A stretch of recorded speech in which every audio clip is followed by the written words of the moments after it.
comprendre la situation agricole actuelle, il faut que je vous parle de la politique agricole commune. Cette politique, entrée en vigueur en 1962, est la politique européenne la plus importante puisqu'elle représente 35% du budget européen. Donc, en plus des 5 objectifs que vous pouvez voir ici, la politique agricole a permis de garantir une souveraineté alimentaire, c'est-à-dire que les nations de l'Union européenne n'étaient pas ou peu dépendantes des autres nations quant à leur approvisionnement. Elle a permis aussi de meilleures conditions de vie, aussi bien pour les producteurs que pour les consommateurs, et ainsi que des prix minimums pour les denrées alimentaires, ce qui permettait que ces produits ne soient pas ou peu soumis à la fluctuation des prix du marché. Cependant, si on prend cette dernière disposition, donc des prix minimums en considération, on peut constater qu'elle est à l'heure actuelle en quasi-désuétude pour certains produits. En effet, vous avez vu il y a quelques années que, par exemple, pour les produits laitiers, les fermiers épandaient le lait dans leurs champs en guise de protestation, car les coûts de production du lait ne couvraient plus le prix de ce lait.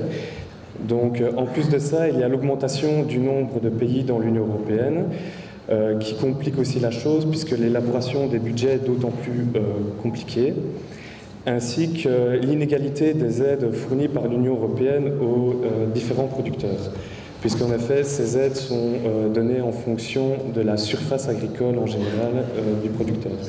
Donc ici, les petits producteurs qui, eux, n'ont pas de moyens financiers vont continuer à produire jusqu'à leur retraite et finir par revendre leurs terres, tandis que les gros exploitants, eux, qui ont besoin d'augmenter leur production, vont racheter ces terres aux petits producteurs, mais pour racheter ces terres, ils vont donc avoir besoin d'un accroissement de leur vitesse d'exploitation, et pour accroître cette vitesse d'exploitation, ils vont aussi besoin d'avoir de nouvelles machines, et donc d'acheter du nouveau matériel agricole. Et étant donné que ce matériel agricole est extrêmement coûteux, ces producteurs vont tomber dans un cercle vicieux d'endettement, et cela va avoir des conséquences très importantes à l'heure actuelle. Puisqu'en effet, depuis 1950, la proportion par rapport au nombre d'habitants de la population d'agriculteurs est passée depuis 1950 de 14 à 2%. Donc ceci a aussi engendré une exode rurale, puisque les personnes travaillant avant dans les cultures, etc., n'avaient plus besoin d'y travailler puisqu'ils ont été remplacés par des machines, se sont dirigés vers les villes pour trouver d'autres boulots et pouvoir survivre. Donc il va y avoir également une diminution du nombre d'exploitations, ainsi qu'une conséquence désastreuse. Par exemple, en France, quand on prend les chiffres, on constate qu'il y a un suicide tous les 2 jours d'agriculteurs à cause de ces problèmes d'endettement. Donc, comme solution, on peut soit définir une nouvelle politique agricole commune, mais vu qu'elle doit être faite conjointement de l'ensemble des pays de l'Union européenne, c'est très laborieux et ça prend énormément de temps à être mis en place, ou des solutions qui peuvent être mises de manière plus locale que mes 2 consoeurs vont vous présenter. Utilisé pour la première fois en 1928, le terme agroécologie est issu de l'agronomie et de l'écologie. Technique d'agriculture qui s'inspire de la nature, l'agroécologie allie gestion de l'eau, reboisement et biodiversité. Au lieu de penser production avant tout, l'agroécologie favorise les pratiques agricoles utilisées. Parmi ces pratiques agricoles utilisées, on peut citer notamment le recyclage et l'intégration des animaux pour éviter le gaspillage d'énergie, mais aussi la non-utilisation de pesticides, qui, par exemple, on va favoriser les engrais verts, comme par exemple le compost. On va également mettre un couvert végétal permanent pour limiter l'érosion des sols. Tous les traitements utilisés seront naturels et biodégradables pour garantir un équilibre écologique. Les variétés utilisées sont adaptées aux terres et ce sont des espèces locales. Enfin, on va faire une économie et une optimisation de la consommation d'eau et de l'irrigation par une réutilisation de l'eau de pluie. L'agroécologie est fondée sur les 3 piliers du développement durable.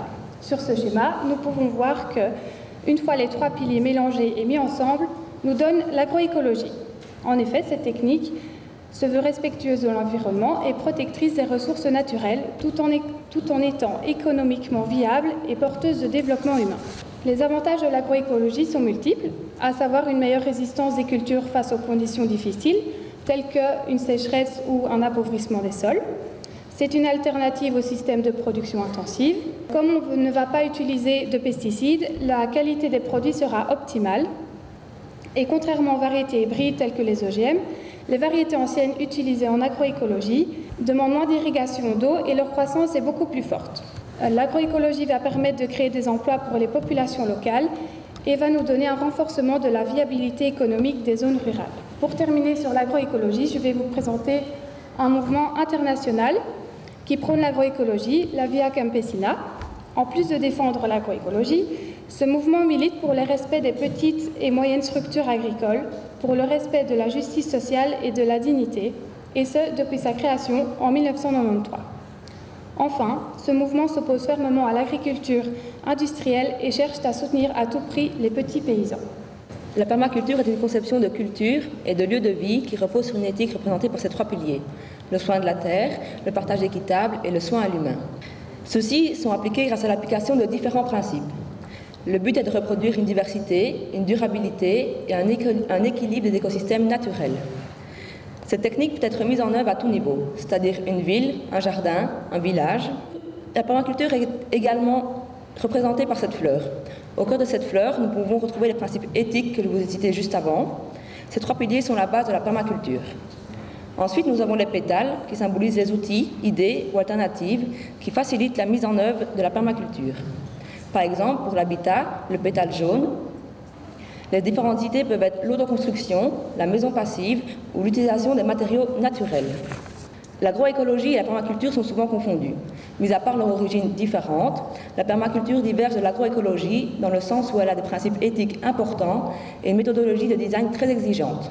Cependant, les deux concepts ont de nombreux points communs, comme le désir de tourner le dos à la logique industrielle actuelle ou encore la volonté de consacrer une grande place à l'être humain.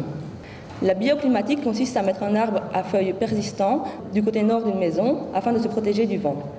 Tandis que du côté sud de la maison, on va mettre un arbre à feuilles caduques, c'est-à-dire un arbre qui perd ses feuilles, afin que le soleil puisse passer et chauffer la maison. En permaculture, l'arbre caduc ne servira pas uniquement à chauffer la maison. Il faudra que cet arbre soit un fruitier pour produire de la nourriture pour les habitants. De plus, on ne mettra pas de la pelouse en dessous de l'arbre, car les feuilles qui vont tomber en automne empêcheraient l'herbe de pousser. À la place de la pelouse, on cultivera par exemple des petits fruits, comme des framboises, qui seront enrichis grâce aux feuilles qui tombent. Il y a quelques principes à respecter afin de faciliter la mise en place de la permaculture dans ses alentours. Tout d'abord, il faut arriver à motiver différentes personnes provenant de différents milieux, comme des maraîchers, des artisans ou des constructeurs. Ensuite, il est important d'identifier les éléments naturels présents et favorables à la mise en place des projets. Il faut également trouver des partenariats avec la commune, des entreprises ou des ASBL, afin d'avoir un minimum de moyens financiers et matériels. Avant de se lancer dans de grandes initiatives, il est toujours conseillé de commencer au niveau local, dans son quartier ou son village, avant de voir plus loin. Des petites actions ont souvent de plus grandes conséquences.